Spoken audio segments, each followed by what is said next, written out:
crianças vão para a sala.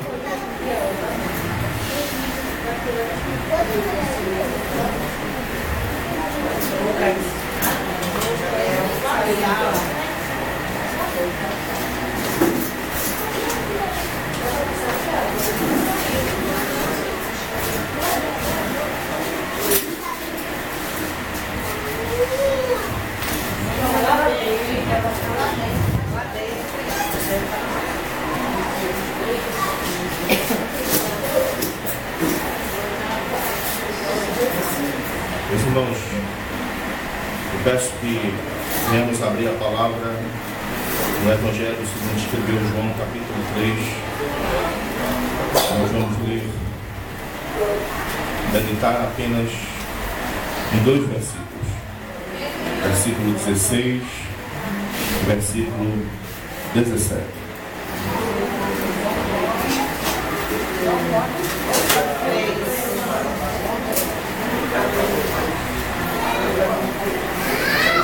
João capítulo 3, versículos 16 e 17.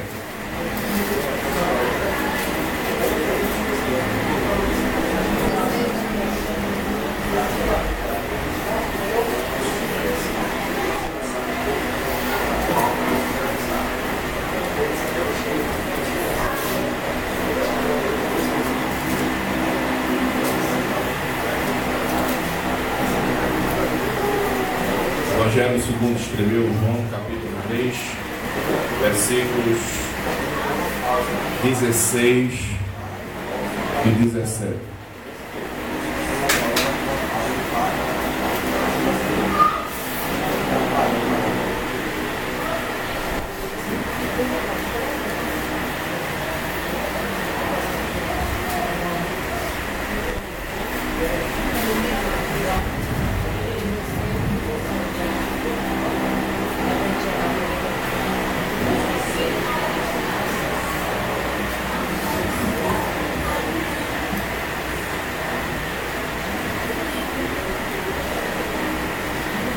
Irmãos, muita coisa.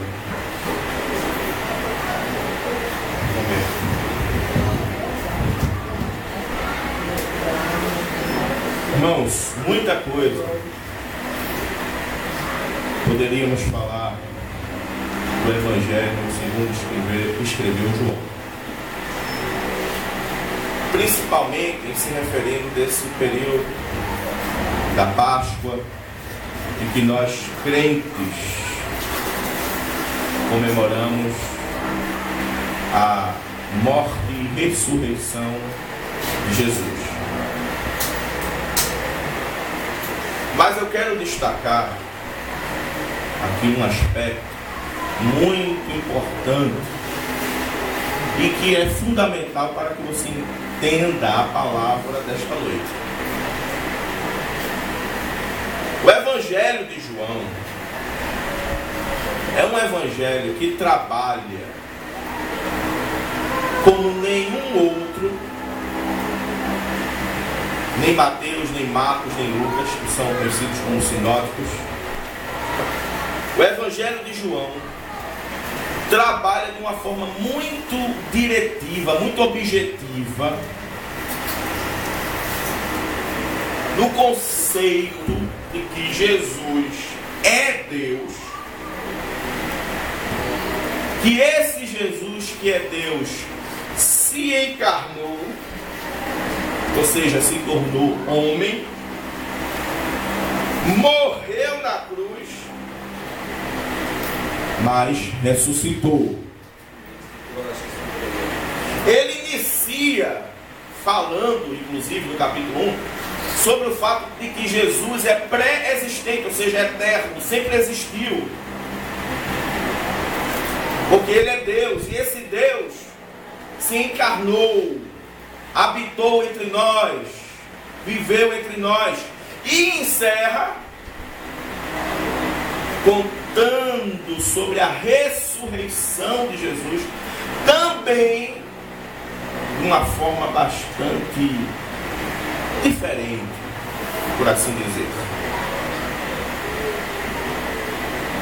Por exemplo, O Evangelho segundo Marcos, ele fala bastante sobre a autoridade, a divindade de Jesus, mas mais no aspecto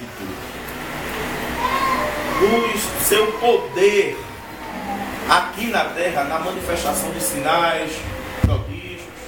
É um evangelho bem objetivo, ao mesmo tempo que é bem detalhista em alguns assuntos, conta detalhes que nos outros evangelhos não encontramos. Entretanto, o Evangelho de João não só enfatiza ou não só fala da divindade de Jesus, como ele faz questão de deixar bem claro que esse Jesus é Deus. E a partir disso, ele trabalha como em nenhum outro evangelho, nem em Mateus, nem em Marcos, nem em Lucas, o fato de que, se Jesus é Deus, nós temos que crer nele e tê-lo como nosso modelo de conduta. E mais, que para eu ter Deus como modelo da minha conduta, eu tenho que olhar para Jesus, e olhando para o que Jesus fez, eu vou entender o que Deus quer da minha vida. Nesse sentido, o Evangelho de João é o Evangelho da fé em Cristo, que tem essa ênfase sobre isso. E por que eu estou dizendo isso? Duas coisas. Primeiro, não basta eu saber da história da morte de Jesus. Eu tenho que entender qual é o significado que isso tem que ter na minha vida. Se eu creio, ou se eu acredito, melhor dizendo, que Jesus morreu na cruz, ressuscitou dos mortos, está vivo, o que é que isso tem que resultar na minha vida? Nas minhas práticas.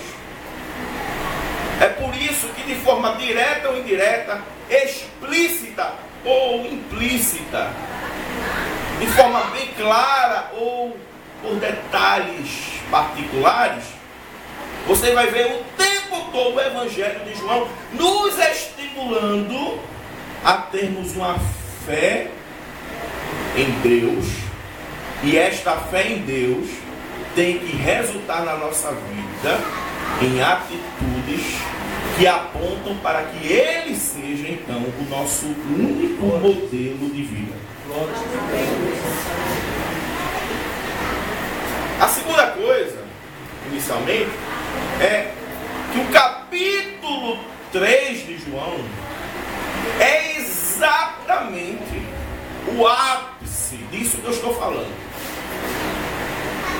Porque ele se inicia com uma conversa de Jesus com um dos principais dos fariseus, chamado Nicodemos. E a conversa gira em torno disso, em última instância, também. No fato de que é necessário nascer de novo, ou como está no grego, nascer do alto. Não basta só ter o que Nicodemos tinha. Sabia que Jesus operava milagres, que Jesus era um profeta de Deus. Não basta só isso. É necessário nascer de novo. É necessário que a minha crença mude a minha vida. Aleluia, glória a Jesus. É aí que está o chão de João capítulo 3. E, reduzindo ainda mais, os versículos 16 e 17,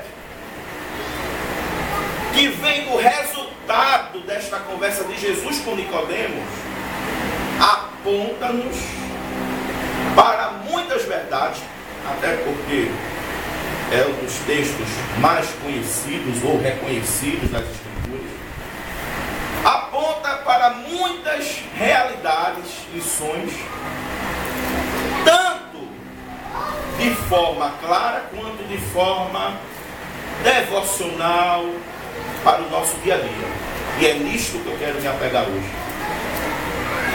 Por quê? O tema da mensagem deste final de tarde é a generosidade pascual. Que um dos motivos, ou melhor dizendo, um dos resultados que tem que haver em mim e em você, de entender o que Jesus veio fazer aqui na terra e cumpriu na cruz do Calvário, tem que tornar a mim e a você crentes generosos. Crentes que saibam em generosidade perdoar. Que às vezes há até uma motivação errada nas nossas atitudes, por exemplo, de perdão. O modelo principal de eu perdoar alguém é eu entender que se Deus foi generoso para comigo me perdoando, deverei eu também perdoar o meu irmão. Por quê? Todos nós que estamos aqui falhamos. Eu tenho dito a alguns, e vou fazer questão de dizer agora, uma das coisas que eu vou falar sempre que chegar um novo crente na igreja, seja se convertendo, ou seja vindo de outro ministério, uma das coisas que eu vou deixar bem claro é: meu querido, minha querida, quero deixar bem claro em primeiro lugar que nós vamos falhar com você.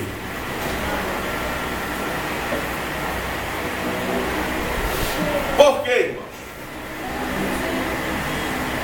Uma das coisas que mais os evangelhos trabalham é a importância de sermos generosos no nosso viver. E antes de lermos João 3,16, eu trouxe aqui, salvei no meu celular, duas denotações sobre o significado da palavra generosidade aplicado ao sentido da palavra de hoje. A primeira é do dicionário em português comum, tradicional, que diz assim: generosidade é a virtude daquele que se dispõe a sacrificar os próprios interesses. É por isso que Paulo vai dizer que o verdadeiro amor não busca os próprios interesses, porque o verdadeiro amor é generoso. Dispõe-se a sacrificar os próprios interesses, é a virtude daquele que faz isso, em benefício do outro.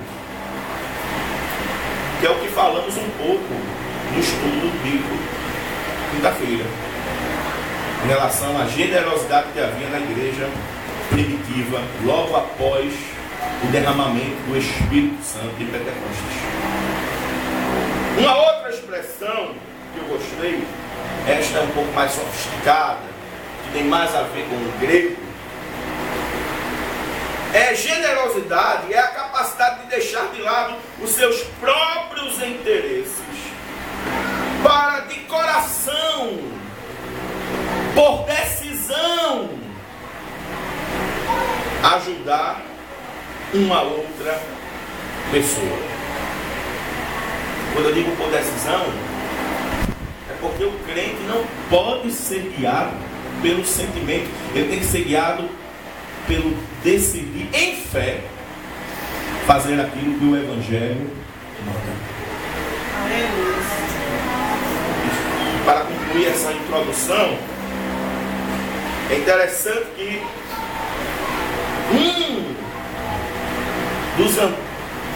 um dos significados opostos à ideia de generosidade é a palavra avareza. Ser avarento é muito mais do que ser pirangueiro. Todo avarento pode ser pirangueiro, mas nem sempre o pirangueiro é avarento. Avareza, sabe o que é? É a falta de generosidade, mesquinharia excessiva. É aquele que tem apego excessivo aos seus próprios interesses e às suas coisas. A partir disso, irmãos, desse tema, a generosidade pascual, a generosidade de Deus demonstrada em Cristo Jesus, principalmente na obra da cruz do Calvário. A partir disso, João, vamos entender de forma devocional, João 3, 16 e 17, que diz sobre a generosidade de Deus, que Jesus é a prova da generosidade de Deus por nós. Olhem para aqui, irmãos. Se tiver alguma coisa, vai resolvido. Os professores estão lá. João 3, 16 e 17. Porque Deus amou ao mundo de tal maneira que deu o seu Filho unigênito, para que todo que nele crê não pereça, mas tenha a vida eterna. Porquanto Deus enviou o seu Filho ao mundo, não para que julgasse o mundo, mas para que o mundo fosse salvo por ele. Amém. Amém, irmãos? Amém. Quando vemos a atitude de Deus de mandar Jesus Cristo, o seu Filho, e não só o seu Filho, o seu único Filho, para morrer na cruz do Calvário por nós, e assim nós vemos a generosidade de Deus pelo ser humano, a prova do amor de Deus por nós, como diz em Romanos, que Deus prova o seu amor para conosco pelo fato de ter Cristo Jesus morrido por nossos pecados enquanto ainda éramos pecadores. A prova de que Deus nos ama não é as coisas que Ele nos dá, é o fato de Ele mesmo, Jesus, ter vindo em nosso lugar para pagar a nossa dívida.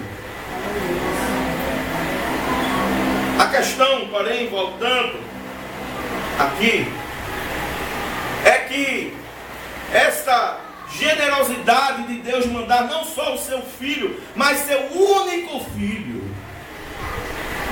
mostra de cara uma atitude impossível de ser feito por qualquer um que está aqui.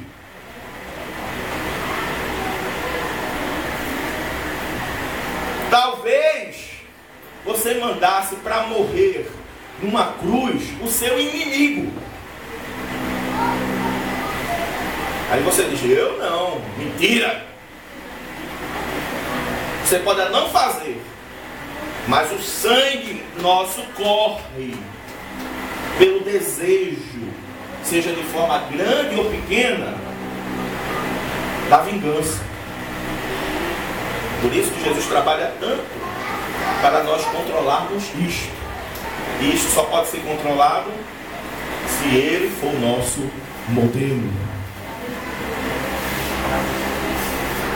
Nenhum de nós mandaria, muito menos, não mandaríamos jamais quem nós amamos para morrer na cruz do Calvário. A maioria, ou todos que estão aqui, eu creio, se tivesse 10 filhos, tenho certeza que não mandaria nenhum dos 10. Por pior que